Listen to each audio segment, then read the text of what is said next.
Olá amigas, olá amigos. Eu gostaria de falar um pouquinho mais sobre os desafios que a ciência vem enfrentando, principalmente por uma campanha de descrença que vem sendo conduzida contra a ciência e os achados científicos. Veja, a gente sempre procurou um entendimento do nosso mundo usando os instrumentos possíveis na época. Na antiguidade, o adoecimento, por exemplo, era fruto de ações de seres divinos que nos puniam, e as coisas boas que aconteciam, as curas, é porque eles nos salvavam.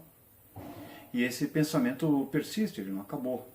Ele continua, você vai ver várias citações de curas e punições divinas, possessões diabólicas, como no caso da loucura, onde muita gente foi queimada por ser esquizofrênico.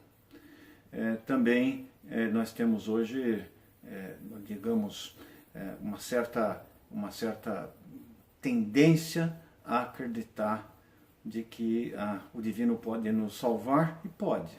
Pode, seja através de um ato divino próprio ou pelo próprio sentimento de amparo por um ser superior que influencia o nosso organismo a produzir defesas contra as nossas doenças. Posteriormente se procurou colocar razão. A gente entendia o universo através de movimento das estrelas, a geometria começou a propor órbitas, observação de sistemas físicos, e também se procurou entender o mundo a partir de regras.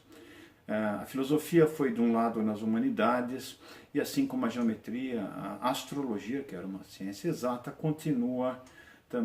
começou nesse tempo a procurar entender o mundo a partir do raciocínio e de uma lógica, que às vezes ela não tem. Já no século XVIII, quando começa o iluminismo, nós vamos entender o mundo a partir do a gente desvendar os seus mecanismos através da física, da química. A medicina começava a entrar na sua fase científica. Enfim, nós conseguimos então, a ideia era de que nós íamos dominar o universo a partir do entendimento. Bom, as três coisas têm seu espaço. Eu vejo na área da medicina, que eu conheço um pouco mais, mas quando alguém está doente, primeiro ele vai querer saber o que a doença, a ciência por trás daquela doença. Então vai consultar o Dr. Google, pede a segunda opinião para o Dr. Yahoo e vai então aí procurar um médico. Depois você vai querer dar um sentido, se a doença for grave, por que isso aconteceu comigo, com meu filho, ou com uma pessoa que eu amo. E na hora do aperto você também vai para a igreja e vai procurar consolo e cura em milagres. Ou seja, Descartes não matou Deus. Nós continuamos os mesmos seres espirituais, com um pouco de lógica e querendo o melhor através do conhecimento científico. Bom, a coisa começou a embaralhar, né? E eu não estou falando isso só para tirar os sábios de plantão e juízes de plantão. Eu não estou falando isso por causa de um movimento de esquerda ou direita. A esquerda fez bobagem, se você for dividir o mundo assim, né, preto branco, claro escuro, né? O Lysenko, que era um geneticista russo, quase acabou com a agricultura russa porque ele resolveu negar as leis da genética e arruinou basicamente a produção de alimentos na Rússia. Mas você também hoje tem gente negando o aquecimento global, a curvatura da Terra, a eficiência das vacinas, enfim, em nome de crenças que não têm nem o menor subsídio científico, como se houvesse um complô, uma desconfiança permanente sobre o que a ciência diz, e ela muda, verdades que existiam no passado podem mudar a partir do conhecimento científico, mas nós temos hoje o que tem de melhor para as condições de conhecimento que foram conseguidas através do progresso da humanidade.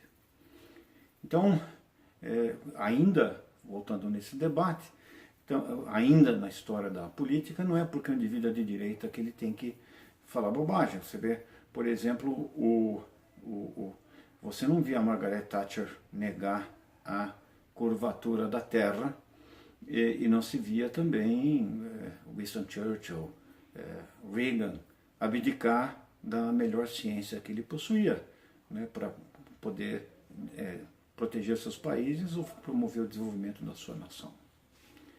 Então isso não tem partido, a ignorância não tem partido. Ela tem algumas situações, né? Primeiro, algumas forças que a criam.